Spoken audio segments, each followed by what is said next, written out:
Bom dia, boa tarde ou boa noite. Sejam bem-vindos ao canal Espiritualidade e Espiritismo no século XXI. Me chamo Bruno Quintanilha e meu objetivo aqui será sempre compartilhar, refletir e estudar sobre espiritualidade e espiritismo, privilegiando o livre pensar, o diálogo, uma perspectiva humanista, leve e acolhedora. Te convido também, caso goste do conteúdo, a curtir, se inscrever e compartilhar o canal. Vamos ao nosso episódio? O que você faria se ficasse rico? Certamente, você já deve tanto ter perguntado quanto respondido essa pergunta algumas vezes ao longo da vida. Quem nunca pensou no que fazer caso ganhasse na loteria? Se mudar? Comprar uma casa própria? Ajudar os que amamos? Viajar? Realizar sonhos materiais? Doar para causas nobres? Trabalhar no que escolhemos?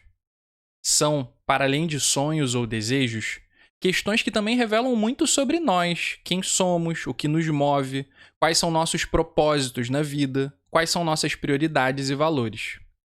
Há aqueles que, em condições de vida material difíceis, caso ficassem ricos, proporcionariam a si e aos seus dignidade, conforto e o bem-estar que o dinheiro pode entregar. Há outros que nunca mais trabalhariam e viveriam a vida enlouquecidamente, de festa em festa, viagem em viagem, de maneira egocêntrica e indiferente. Há os que trabalham em atividades que odeiam devido à necessidade material, mas que, a partir do momento que não precisassem mais do salário para seu sustento, se dedicariam àquilo que seus pendores e talentos pedem, como, por exemplo, as artes ou atividades intelectuais. Não podemos ser ingênuos e dizer que o dinheiro não é importante. Isso é mentira. Dinheiro proporciona alimentação adequada, acesso à saúde e educação de qualidade, moradia digna e segura, descanso, lazer e etc. Todos esses elementos são muito importantes para o nosso bem-estar físico e mental. Dinheiro é sim um elemento importante para a felicidade. O que não podemos deixar de dizer é que ele, por si só, não é a condição única para a felicidade. Resumindo, o dinheiro ajuda muito, mas não é capaz de comprar a felicidade. A prova disso são os inúmeros casos de famílias ricas completamente desajustadas e sem vínculo, de indivíduos milionários com problemas psíquicos que vão da depressão ao vício em drogas, para citar apenas bem poucos exemplos. Gostaria aqui de citar alguns trechos de uma reportagem lançada originalmente no The New York Times, mas republicada em português em O Globo de 23 de agosto de 2025, de onde retirarei as citações que vou usar. Seu título e subtítulo são, respectivamente, abre aspas, eles são ricos, eles só viajam para destinos exclusivos e eles adoram reclamar. Agente de turismo para bilionários revela bastidores do serviço. Essas são pessoas que nunca ouvem um não. Não é uma palavra que elas consigam entender, fecha aspas. A matéria traz um pouco do cotidiano de uma funcionária que trabalha agenciando viagens para multimilionários. Vou destacar aqui alguns trechos que me chamaram a atenção. Primeiro deles, abre aspas. A cliente estava ligando de um resort de luxo com uma atualização para Olivia Fernie, uma consultora de viagens que organiza passeios para os ultra-ricos. O hotel estava no nível de White Lotus, disse a cliente, mas havia um problema. As limas usadas nas margaritas. De onde exatamente vinham? Ela realmente sempre quer ter certeza de como as bebidas dela são preparadas. Limas de certos países lhe dão alergia, contou a consultora de viagens. Fecha aspas e mais à frente abre aspas. As limas em questão causaram na cliente um leve formigamento, explicou Olivia, por telefone de Miami, onde mora. Segundo ela, a reclamação da cliente foi assim. Sou alérgica a certas limas de certos países por causa da polinização. Não tenho sintomas como inchaço no rosto, mas sei intuitivamente que meu corpo está rejeitando, fecha aspas. E aí vem o segundo trechinho da reportagem que eu vou citar, abre aspas. Água mineral enviada para uma ilha no Caribe, porque uma cliente se irritou ao descobrir que lavar o cabelo com a água da torneira local deixava seu couro cabeludo coçando. Fecha aspas e mais à frente abre aspas. Uma cliente pediu, aliás, insistiu em alugar uma casa em Aspen, no Colorado, com pelo menos 6 quartos com banheiro privativo, uma academia, uma sauna e um chefe capaz de atender a sua sofisticada dieta carnívora. Você conhece minha dieta. Gado alimentado a pasto, disse. Fecha aspas. E o terceiro e último trecho, abre aspas. E se suas clientes não conseguem o que querem? Normalmente, conseguimos dar um jeito. São pessoas que nunca ouviram a palavra não. Não é uma palavra que consigam processar, fecha aspas. Penso comigo que do ponto de vista espiritual, a riqueza material é um tentador, amolecedor e fragilizador do ser humano. Na medida em que se pode comprar e ter o que quer a hora que desejar, habituando-se a isso, o indivíduo tende a perder a aderência com a realidade social verdadeira da humanidade. Ele passa a viver num mundo à parte, acostumando-se a ser bajulado e atendido rapidamente nos mínimos desejos. Some-se a esse combo o fato de praticamente não ser criticado ou ter seus erros apontados. Como se acostuma à satisfação imediata de tudo, tende a querer sempre mais. Entretanto, como coisas materiais, bens e posses por si só não preenchem a natural necessidade de plenitude do ser humano, ele tende a buscar no excesso a tentativa de preenchimento interior. Quando comete erros graves, frequentemente o dinheiro acaba comprando silêncio e impunidade. E a impunidade reforça ainda mais a percepção de que tudo se pode, insuflando a falsa noção de que seria superior ao restante da humanidade.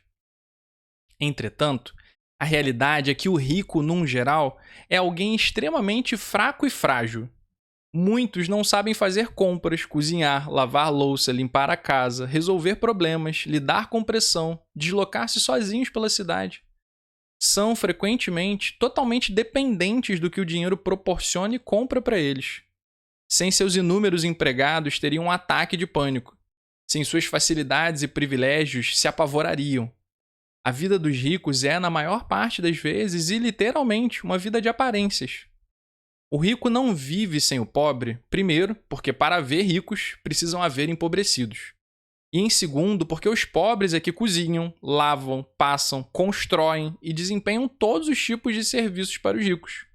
Ou seja, o processo socioeconômico que causa a riqueza gera o duplo mal de empobrecer muitos em detrimento de poucos e de condicionar os ricos a uma vida de futilidades e imensa fragilidade psíquica e espiritual. O artista visual Eduardo Marinho diz que, abre aspas, quando você possui muito mais do que você precisa, você deixa de possuir e passa a ser possuído pelas coisas, pelos excessos. E esse excesso vai moldar seu caráter, sua visão de mundo, seu comportamento. Sua conveniência vai valer mais que sua consciência. Fecha aspas. Gostaria de trazer para nossa reflexão a mensagem contida no último item do capítulo 2 do Evangelho segundo o Espiritismo, de Allan Kardec. É o relato de uma mulher que teria sido rainha em sua última encarnação. Abre aspas. Quem melhor do que eu pode compreender a verdade destas palavras de Nosso Senhor?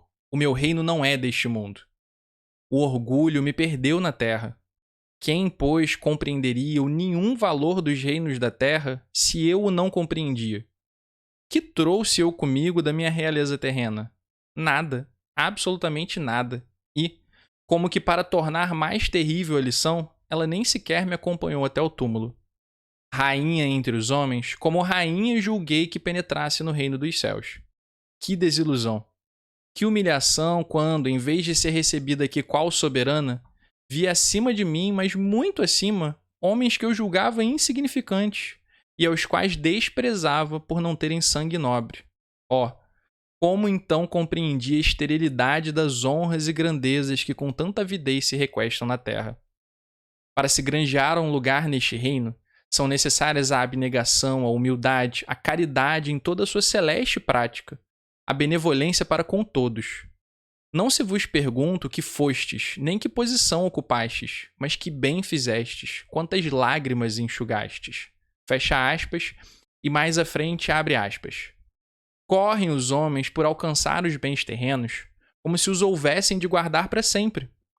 Aqui, porém, todas as ilusões se somem. Cedo se apercebem eles de que apenas apanharam uma sombra e desprezaram os únicos bens reais e duradouros, os únicos que lhes aproveitam na morada celeste, os únicos que lhes podem facultar acesso a esta. Compadecei-vos dos que não ganharam o reino dos céus. Ajudai-os com as vossas preces, porquanto a prece aproxima do Altíssimo Homem. É o traço de união entre o céu e a terra, não o esqueçais. Uma Rainha de França, Havre, 1863. Fecha aspas. O Espiritismo, ao desvelar o motivo de estarmos aqui encarnados e apontar a vida como algo que é muito importante, mas vai para muito além do presente imediato, nos estimula a reconfigurar nossos propósitos de vida. A única certeza que temos na vida é que nosso corpo morrerá e, inevitavelmente, tudo o que acumulamos de material será deixado aqui. Não levamos absolutamente nada de físico para o mundo espiritual. Por fim, nossa consciência, mais cedo ou mais tarde, nos cobrará acerca do uso que fizemos da nossa encarnação e dos recursos materiais que nela tivemos, caso tenhamos tido muitas posses. O quanto minha vida e os recursos em minhas mãos foram úteis para o meu melhoramento? O quanto foram úteis para o crescimento do próximo, para o alívio da dor, para a construção de um mundo mais justo e altruísta? O que você faria se da noite para o dia ganhasse uma fortuna? O que mudaria na sua vida? O que não mudaria? Seu propósito de vida se modificaria ou permaneceria o mesmo? Por hoje, ficamos por aqui. Um grande abraço.